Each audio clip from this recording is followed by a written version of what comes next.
இந்த தொகுதி மறுசீராய்வு, அங்கங்கே நடக்கிற போதை மிகுதியாக நடக்கிற வன்புணர்வு கொலைகள், படுகொலைகள், இது ஒவ்வொன்றுக்குமாக போராடிட்டு இருந்தால் ஒவ்வொரு பொழுதும் போராட்டத்தில் தான் எங்களுக்கு விடியும், போராட்டத்தில் தான் முடியும். இப்போ மற்றவர்களுக்கு எப்பாவது போராட்டம், எங்களுக்கு போராட்டமே வாழ்க்கையாக மாறி நிற்குது. அதனால ஒரு தாய் பிள்ளைகளாக இருக்கிற தமிழ் தாயின் பிள்ளைகள் ஒரே குடையின் கீழே, தமிழ் தேசியனத்தின் பிள்ளைகள் என்கிற அரசியல் குடையின் கீழே ஒன்றிணைந்து போராடுவது, வலிமையான ஒரு அரசியல் படையாக மாறுவது என்ற நோக்கிலே ஒருங்கிணைந்து இதை செயல்படுறோம். இந்த ஒருங்கிணைப்பை எங்களுடைய மதிப்பிற்குரிய அண்ணன் மருத்துவர் கிருஷ்ணசாமியிலும், என் உயிருக்கினிய என் உடன் பிறந்தான் என் ரத்தம் வேல்முருகன் அவர்களும், என்னுடைய அன்பு உடன் பிறந்தார் தனியரசு அவர்களும், என் அன்பு தம்பி திருமாறன் அவர்களும், இப்படி எங்கள் அண்ணன் பூவை ஜெகன்மூர்த்தி போன்றவர்கள், மதிப்பிற்குரிய பாபுஜி அவர்கள் எல்லாம் சேர்ந்து ஒருங்கிணைக்கிறாங்க. இங்கே என்னுடைய அன்பு தம்பிகள் கோசு, மணி, மகேஷ் எல்லாரும் இதில் இணைந்து செய்கிறாங்க. இப்போதைக்கு இந்த ஒருங்கிணைப்பை எங்களுடைய அண்ணன் கிருஷ்ணசாமி என்னுடைய ரத்தமும் முன்னின்று எல்லாரையும் ஒருங்கிணைக்க, இன்னும் பல இயக்கங்கள் இதில் இணைஞ்சு இது பெரும்படையாக மாறும். அந்த பிரச்சனைகளை ஒட்டி இது இப்போதைக்கு எங்களுக்கு இருக்கிறது பற்றி எரிகிற சிக்கலாக இருக்கிறது. மேகமலையிலிருந்து 150 ஆண்டுகளாக கிட்டத்தட்ட பல தலைமுறைகளாக வாழ்ந்த மக்களை ஆக்கிரமிப்பு என்று அகற்றுவது சொந்த நாட்டுக்குள்ளே வாழ்விடங்களை இழந்து நாங்கள் அகதியாக இடம்பெறுவது பெரிய துயரம். ஏற்கனவே உங்களுக்கு தெரியும், மாஞ்சோலையில் இப்படி தான் அடித்து விரட்டப்பட்டு நிலமற்ற கூலிகளாக வெளியில் வந்தோம். அது விடுதலைக்கு முன்பு இருந்து நாங்கள் அங்கே வாழ்கிறோம். அதான் ரொம்ப முக்கியம். நாங்கள் வெள்ளைக்காரங்காலத்தில் அங்கே போய் தேயிலை தோட்டத்துக்கு போனவங்க நாங்கள். அதில் இந்த ஆட்சியாளர்களும் மாண்புமிக்க நீதியும் முன்வைக்கிறது நம்மகிட்ட ஆக்கிரமிப்புங்கிறது. அதுதான் அது ரொம்ப வெறுக்கத்தக்கது, அறவே அது ஏற்கத்தக்கது அல்ல. ஆக்கிரமிப்பு என்பது எவ்வளவு கொடுமையான சொல். ஆக்கிரமிக்கும் போது என்ன பண்ணீங்க?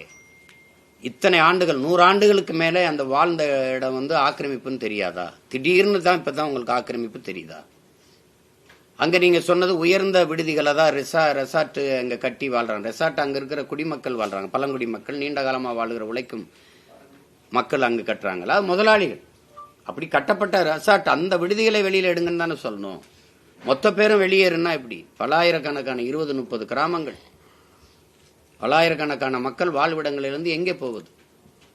இது எங்களுக்கு நீண்ட கால வரலாறு இருக்குது. ஒவ்வொரு இடத்துலையும் வாழ்விடத்தில், சென்னையிலேயே இது பூர்வீகுடி மக்கள் நாங்கள். இது சேரியே, இது பறச்சேரி தான், இது வெள்ளச்சேரி தான், இது வெள்ள ஏரி தான். இது சென்னை ஒரு நீர் தேக்கம், எல்லாமே ஏரி நகரம்.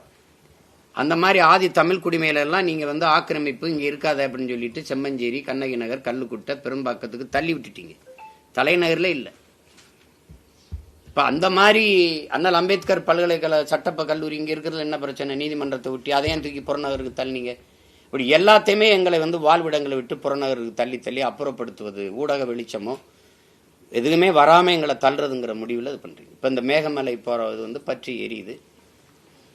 அதுக்கப்புறம் நாங்க இந்த ஒவ்வொரு போராட்டமா எடுக்க இருக்கிறோம். அதுல அடுத்து மாஞ்சோலை, இதில் தொகுதி மறுசீரமைப்பு, இப்படி ஒவ்வொன்றா இது பண்ணுவோம். இது குறித்த செய்திகளை தொடர்ந்து ஒருங்கிணைத்து வருகிற என் அண்ணன் மருத்துவர் கிருஷ்ணசாமி அவர்கள், என் அன்பு ரத்தம் வேல்முருகன் அவர்களும் உங்களோட பகிர்ந்து கொள்வாங்க. நாங்கள் தொடர் போராட்டங்களை செய்ய இருக்கிறோம். அந்த போராட்ட தேதி, அதனுடைய நோக்கம், அது எல்லாவற்றையும் விளக்கி பேசுவாங்க. நீங்கள் இதை எப்பவும் எங்கள் செய்திகளுக்கு எந்த அளவுக்கு முன்னுரிமை கொடுப்பீங்கிறத உங்களோட நாங்கள் நன்கு அறிஞ்சிருக்கோம். ஏன்னா அது அவ்வளவு உங்களுக்கு இதெல்லாம் ஒரு மேட்ரு இல்லை, உங்களுக்கு ஒரு மேட்ரு இல்லை. இது உங்களுக்கு சுதந்திர தினமே ஒரு சும்மா தினம் ஆகிப்போச்சு. அதனால நாங்கள் பேசி இதில் பயன் இல்லை. அதனால் நான் என்னுடைய அப்பா பாரதிராஜா அவர்களுக்கும், எங்களுடைய மதிப்பிற்குரிய ஐயா பாக்கியராஜ் அவர்களுக்கும் ஒரு வணக்க நிகழ்வு நடக்குது. அதில் போய் பங்கேற்கணும். அதனால நீண்ட நேரம் அங்கே இருக்க முடியாது. அந்த செய்திகளை எங்கள் அண்ணன் ரத்தம், என்னுடைய அன்பு சகோதரன் தனியரசெல்லாம் பகிர்ந்துக்குவாங்க உங்களோட. மக்களினுடைய உயிர் பிரச்சனையா இருக்கிற, வாழ்வாதார பிரச்சனையா இருக்கிற இந்த பிரச்சனைகளையும் கொஞ்சம் நீங்க கொண்டு போகணும். நான் அன்பா வேண்டேன், தாழ்மையா கேட்டுக்கிறேன். தயவு செய்து இதை கொண்டு போங்க. ஊடகத்தினுடைய அறத்தையும் மாண்பையும் கொஞ்சம் கடைபிடிச்சு இதையெல்லாம் கொண்டு போய் சேருங்க. ஏன்னா உங்களுக்கு தெரியும், பல நாட்களா அந்த மக்கள் வீதியில் நின்று போராடிட்டு இருக்காங்க.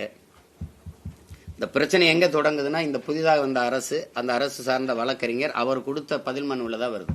ஆக்கிரமிப்புங்கிற வார்த்தையை அவர் தான் இதில் நீதிமன்றத்தில் வைக்கிறார். இதுக்கு பொதுநல வழக்குன்னு போட்டவர் கென்னடின்னு ஒருத்தர், அவர் கேரளத்தை சேர்ந்தவர். அவர் என் மேகமலையை பற்றி அவருக்கு என்ன அக்கறை? வைகை நதி பாதிக்கப்படுதுங்கிறப்ப வைகை நதியில் மண்ணள்ளி விற்கும்போது அவர் எங்கே படுத்திருந்தாரு? வைகை நதி கரை ஓரத்தில் சாலை விரிவாக்கம் அணையினுடைய பரப்பளவை குறுக்கும் போது எங்கே போனார்? ஆற்றுல மண்ணல்றதுனால நடு ஆற்றுக்குள்ள புல்லும் பூண்டும் முளைச்சி ஆடு மாடு மேய்ஞ்சு கொண்டிருக்கே, ஆற்றுல மணல் எங்கே, ஆற்றுல நடுவால எங்கேயாவது ஆடு மாடு மேய்ஞ்சு பார்த்துருக்கீங்களா? இரு கரையிலையும் நாணல் இருக்கும், சரி, நடுவால எங்கே புல்லு பூண்டு முளைச்சிருக்குது? மதுரை பெருநகரினுடைய கழிவுநீர் ஓடுற காவாயாக தான் மாறி இருக்கு. இந்த என் தம்பி இருக்கான் திருமாறன், அங்கேயே வாழ்கிறான். வைகையை கடக்கும் போதெல்லாம் கண்ணீர் வருது, என் தாய் செத்து கிடக்கிறா அப்படிங்கிற மாதிரி எனக்கு வருது.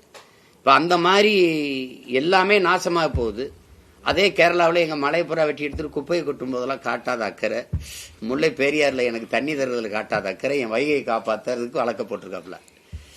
அதை நீதிமன்றம் 28ஆம் தேதிக்குள்ள காலி பண்ண, இல்லைன்னா துணை ராணுவ படையை வச்சாது வெளியேற்றுங்குது. அதை நீங்கள்லாம் அனுமதிக்கிறீங்களா? இது அங்கே மேகமலையில் நாளைக்கு உங்கள் வீட்டுக்கு இந்த மாதிரி நிலைமை வந்தால் இப்படி தான் நீங்கள் இருப்பீங்களான்னு கேட்டு பாருங்க. இப்போ ஒவ்வொருத்தரும் வாழ்விடத்தை விட்டு நம்ம அப்புறப்படுத்தப்பட்டு சொந்த நாட்டில் அகதியாக்கப்பட்டால் எங்கே போகிறதுன்னு பாருங்க. இப்போ அந்த பிரச்சனைக்கு தான் நாங்கள் அதுக்கும் இந்த மாஞ்சோலைக்குமாக இந்த போராட்டத்தை முதல்ல முன்னெடுக்கிறோம். தேதிகளை இது எங்கள் அண்ணனும் என் ரத்தமும் அறிவிப்பாங்க.